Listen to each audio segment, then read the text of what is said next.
صحیح بخاری حدیث نمبر 6۔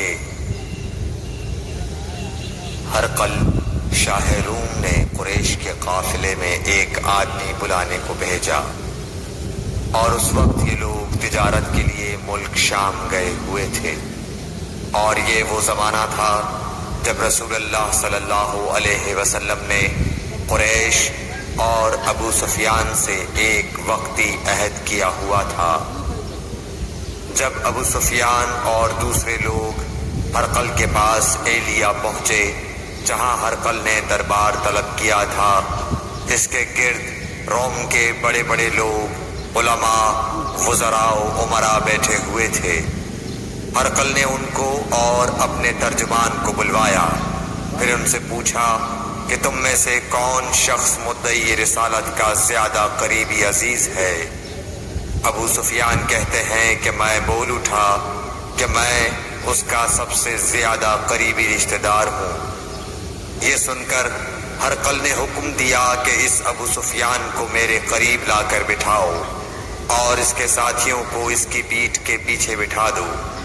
پھر اپنے ترجمان سے کہا کہ ان لوگوں سے کہہ دو کہ میں ابو سفیان سے اس شخص یعنی محمد صلی اللہ علیہ وسلم کے حالات پوچھتا ہوں۔ اگر یہ مجھ سے کسی بات میں جھوٹ بول دے تو تم اس کا جھوٹ ظاہر کر دینا۔ ابو سفیان کا قول ہے کہ خدا کی قسم، اگر مجھے یہ غیرت نہ آتی کہ یہ لوگ مجھ کو جھٹلائیں گے تو میں آپ صلی اللہ علیہ وسلم کی نسبت ضرور غلط گوئی سے کام لیتا۔ خیر، پہلی بات جو ہرقل نے مجھ سے پوچھی وہ یہ کہ اس شخص کا خاندان تم لوگوں میں کیسا ہے؟ میں نے کہا وہ تو بڑے اونچے عالی نسب والے ہیں۔ کہنے لگا اس سے پہلے بھی کسی نے تم لوگوں میں ایسی بات کہی تھی؟ میں نے کہا نہیں۔ کہنے لگا اچھا اس کے بڑوں میں کوئی بادشاہ ہوا ہے؟ میں نے کہا نہیں۔ پھر اس نے کہا بڑے لوگوں نے اس کی پیروی اختیار کی ہے یا کمزوروں نے؟ میں نے کہا نہیں، کمزوروں نے۔ پھر کہنے لگا اس کے تابعدار روز پڑھتے جاتے ہیں یا کوئی ساتھی پھر بھی جاتا ہے؟ میں نے کہا نہیں۔ کہنے لگا کیا اپنے اس دعوی نبوت سے پہلے کبھی کسی بھی موقع پر اس نے جھوٹ بولا ہے؟ میں نے کہا نہیں۔ اور اب ہماری اس سے صلح کی ایک مقررہ مدت ٹھہری ہوئی ہے، معلوم نہیں وہ اس میں کیا کرنے والا ہے۔ ابو سفیان کہتے ہیں میں اس بات کے سوا اور کوئی جھوٹ اس گفتگو میں شامل نہ کر سکا۔ ہرقل نے کہا کیا تمہاری اس سے کبھی لڑائی بھی ہوئی ہے؟ ہم نے کہا کہ ہاں۔ بولا پھر تمہاری اور اس کی جنگ کا کیا حال ہوتا ہے؟ میں نے کہا لڑائی ڈول کی طرح ہے، کبھی وہ ہم سے میدان جنگ جیت لیتے ہیں اور کبھی ہم ان سے جیت لیتے ہیں۔ ہرقل نے پوچھا وہ تمہیں کس بات کا حکم دیتا ہے؟ میں نے کہا وہ کہتا ہے کہ صرف ایک اللہ ہی کی عبادت کرو، اس کا کسی کو شریک نہ بناؤ، اور اپنے باپ دادا کی شرک کی باتیں چھوڑ دو، اور ہمیں نماز پڑھنے، سچ بولنے، پرہیزگاری اور صلہ رحمی کا حکم دیتا ہے۔ یہ سب سن کر پھر ہرقل نے اپنے ترجمان سے کہا کہ ابو سفیان سے کہہ دے کہ میں نے تم سے اس کا نسب پوچھا تو تم نے کہا کہ وہ ہم سے عالی نسب ہے، اور پیغمبر اپنی قوم میں عالی نسب ہی بھیجے جایا کرتے ہیں۔ میں نے تم سے پوچھا کہ دعوی نبوت کی یہ بات تمہارے اندر اس سے پہلے کسی اور نے بھی کہی تھی؟ تو تم نے جواب دیا کہ نہیں۔ تب میں نے اپنے دل میں کہا کہ اگر یہ بات اس سے پہلے کسی اور نے کہی ہوتی تو میں سمجھتا کہ اس شخص نے بھی اسی بات کی تقلید کی ہے جو پہلے کہی جا چکی ہے۔ میں نے تم سے پوچھا کہ اس کے بڑوں میں کوئی بادشاہ بھی گزرا ہے؟ تو تم نے کہا کہ نہیں۔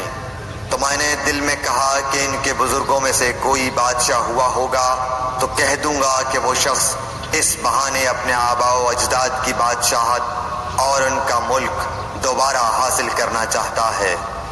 اور میں نے تم سے پوچھا کہ اس بات کے کہنے یعنی پیغمبری کا دعویٰ کرنے سے پہلے تم نے کبھی اس کو دروغ گوئی کا الزام لگایا ہے؟ تم نے کہا کہ نہیں۔ تو میں نے سمجھ لیا کہ جو شخص آدمیوں کے ساتھ دروغ گوئی سے بچے وہ اللہ کے بارے میں کیسے جھوٹی بات کہہ سکتا ہے۔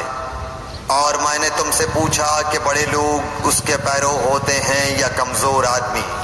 تم نے کہا کمزوروں نے اس کی اتباع کی ہے۔ تو دراصل یہی لوگ پیغمبروں کے متبعین ہوتے ہیں۔ اور میں نے تم سے پوچھا کہ اس کے ساتھی بڑھ رہے ہیں یا کم ہو رہے ہیں؟ تم نے کہا کہ وہ بڑھ رہے ہیں، اور ایمان کی کیفیت یہی ہوتی ہے حتیٰ کہ وہ کامل ہو جاتا ہے۔ اور میں نے تم سے پوچھا کہ آیا کوئی شخص اس کے دین سے ناخوش ہو کر مرتد بھی ہو جاتا ہے؟ تم نے کہا نہیں۔ تو ایمان کی خاصیت بھی یہی ہے، جن کے دلوں میں اس کی مسرت رچ بس جائے وہ اس سے لوٹا نہیں کرتے۔ اور میں نے تم سے پوچھا کہ آیا وہ کبھی عہد شکنی کرتے ہیں؟ تم نے کہا نہیں۔ پیغمبروں کا یہی حال ہوتا ہے، وہ عہد کی خلاف ورزی نہیں کرتے۔ اور میں نے تم سے کہا کہ وہ تم سے کس چیز کے لیے کہتے ہیں؟ تم نے کہا کہ وہ ہمیں حکم دیتے ہیں کہ اللہ کی عبادت کرو، اس کے ساتھ کسی کو شریک نہ ٹھہراؤ، اور تمہیں بتوں کی پرستش سے روکتے ہیں، سچ بولنے اور پرہیزگاری کا حکم دیتے ہیں۔ لہٰذا اگر یہ باتیں جو تم کہہ رہے ہو سچ ہیں تو ان قریب وہ اس جگہ کا مالک ہو جائے گا کہ جہاں میرے یہ دونوں پاؤں ہیں۔ مجھے معلوم تھا کہ وہ پیغمبر آنے والا ہے، مگر مجھے یہ معلوم نہیں تھا کہ وہ تمہارے اندر ہوگا۔ اگر میں جانتا کہ اس تک پہنچ سکوں گا تو اس سے ملنے کے لیے ہر تکلیف گوارا کرتا۔ اگر میں اس کے پاس ہوتا تو اس کے پاؤں دھوتا۔ ہرقل نے رسول اللہ صلی اللہ علیہ وسلم کا وہ خط منگایا جو آپ نے وحیہ کلبی رضی اللہ تعالیٰ عنہ کے ذریعے حاکم بصرہ کے پاس بھیجا تھا، اور اس نے وہ ہرقل کے پاس بھیج دیا تھا۔ پھر اس کو پڑھا تو اس میں لکھا تھا، اللہ کے نام کے ساتھ جو نہایت مہربان اور رحم والا ہے۔ اللہ کے بندے اور اس کے پیغمبر محمد صلی اللہ علیہ وسلم کی طرف سے یہ خط ہے شاہ روم کے لیے۔ اس شخص پر سلام ہو جو ہدایت کی پیروی کرے۔ اس کے بعد میں آپ کے سامنے دعوت اسلام پیش کرتا ہوں۔ اگر آپ اسلام لے آئیں گے تو دین و دنیا میں سلامتی نصیب ہوگی، اللہ آپ کو دوہرا ثواب دے گا۔ اور اگر آپ میری دعوت سے روگردانی کریں گے تو آپ کی رعایا کا گناہ بھی آپ ہی پر ہوگا۔ اور اے اہل کتاب، ایک ایسی بات پر آ جاؤ جو ہمارے اور تمہارے درمیان یکساں ہے، وہ یہ کہ ہم اللہ کے سوا کسی کی عبادت نہ کریں اور کسی کو اس کا شریک نہ ٹھہرائیں، اور نہ ہم میں سے کوئی کسی کو خدا کے سوا اپنا رب بنائے۔ پھر اگر وہ اہل کتاب اس کتاب سے منہ پھیر لیں تو مسلمانوں، تم ان سے کہہ دو کہ تم مانو یا نہ مانو، ہم ایک خدا کے اطاعت گزار ہیں۔ ابو سفیان کہتے ہیں جب ہرقل نے جو کچھ کہنا تھا کہہ دیا اور خط پڑھ کر فارغ ہوا تو اس کے ارد گرد بہت شور و غوغا ہوا، بہت سی آوازیں اٹھیں اور ہمیں باہر نکال دیا گیا۔ تب میں نے اپنے ساتھیوں سے کہا کہ ابو کبشہ کے بیٹے حضرت صلی اللہ علیہ وسلم کا معاملہ تو بہت بڑھ گیا۔ دیکھو تو اس سے بنی اصفر روم کا بادشاہ بھی ڈرتا ہے۔ مجھے اس وقت سے اس بات کا یقین ہو گیا کہ حضور صلی اللہ علیہ وسلم عنقریب غالب ہو کر رہیں گے، حتیٰ کہ اللہ نے مجھے مسلمان کر دیا۔ راوی کا بیان ہے کہ ابن ناطور ایلیا کا حاکم ہرقل کا مصاحب اور شام کے نصارہ کا لاٹ پادری بیان کرتا تھا کہ ہرقل جب ایلیا آیا ایک دن صبح کو پریشان اٹھا تو اس کے درباریوں نے دریافت کیا کہ آج ہم آپ کی حالت بدلی ہوئی پاتے ہیں، کیا وجہ ہے؟ ابن ناطور کا بیان ہے کہ ہرقل نجومی تھا، علم نجوم میں وہ پوری مہارت رکھتا تھا۔ اس نے اپنے ہم نشینوں کو بتایا کہ میں نے آج رات ستاروں پر نظر ڈالی تو دیکھا کہ ختنہ کرنے والوں کا بادشاہ ہمارے ملک پر غالب آ گیا ہے۔